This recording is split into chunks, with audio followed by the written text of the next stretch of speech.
কি রান্না করব না রান্না করব এইটা নিয়ে সারা দিন চিন্তা করতে হয় রাতে ঘুমাতে যাওয়ার আগে বা সকালে ঘুম থেকে ওঠার আগে।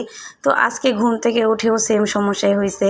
এরপরে মুরগি বের করে নিলাম আর 3 পিস ছাটকা মাছ আছিল, তো সেটাই বের করে নিলাম। আর ওইদিকে তো আমার মেয়ে আর হাজব্যান্ড গেছে নাস্তা আনতে। তো এই যে বাহির থেকে পরোটা নিয়ে আসছে আর ডাল নিয়ে আসছে। ডাল বলতে যে ভাজি আর ডাল থাকে মিক্স করা সেটা। তো আমার কিন্তু এই বাহিরের ডালটা বেশ মজা লাগে। বাইরের কোনো কিছুই ভালো না, তারপরও আর কি মজা লাগে। তো 3 জনে সকাল সকাল একসাথে নাস্তা করে নিব। তো আজকে ভাবছি যে নাস্তা শেষ করে অনেক দিন হইল ভালো মন্দ রান্না করে খাই না বা ভালো মন্দ রান্না করি না। তো ভাবলাম যে নাস্তা শেষ করে ভালো মন্দ রান্না করব। তো নাস্তা করতেছি আর ভাবতেছি যে কি রান্না করা যায়। তো আমরা 3 জন সচরাচর একসাথে নাস্তা করতে পারি না। হঠাৎ হঠাৎ যখন আমার হাজব্যান্ড বাসায় থাকে, বাইরে বের হয় না তখন। তো এই তো নাস্তা শেষ করে এখন চলে আসছি, ফ্রিজ থেকে পেঁপে বের করে নিয়ে আসছি। তো পেঁপে নিয়ে আসছিল আরও 2-3 দিন আগে।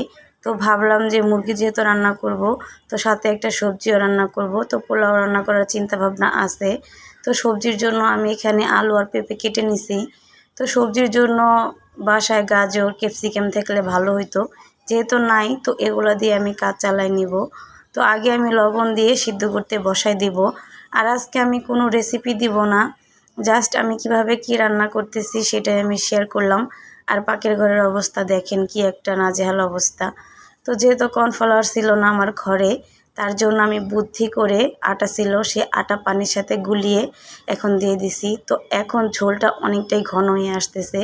তো যাদের ঘরে বেকিং পাউডার থাকবে না তারা এই কাজটা করতে পারেন। তো আমি তো এই প্রথম এভাবে রান্না করলাম, ভালোই হয়েছে।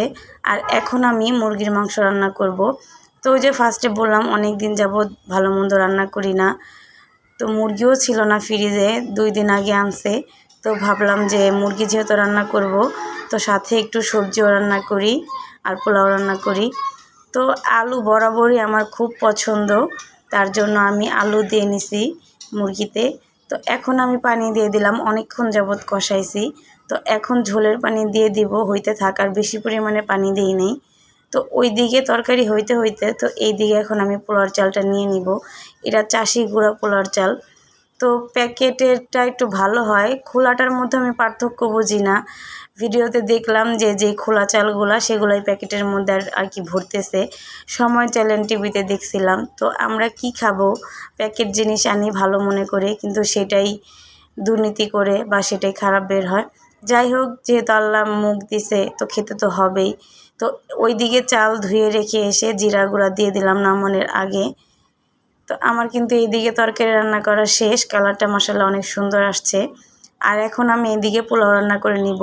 আমি তেলের পরিমাণ অনেকটাই কম দিছি, তার কারণ হইতেছে আমার হাজব্যান্ড পোলাওতে তেল বেশি হইলে খাইতে চায় না। সে এমনিতেও পোলাও তেমন খাইতে চায় না, আর তেল বেশি হইলে আরও কথাই নেই খাওয়ার।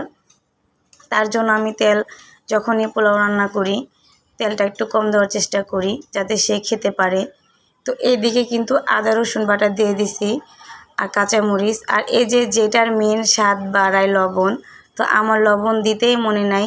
অনেকে আছে যে শুধু আদা বাটা দেয়, রসুন বাটা অনেকে দেয় না, কিন্তু আমার আদা রসুন বাটা যেহেতু একসাথে থাকে তো আমি একসাথেই করে দেই।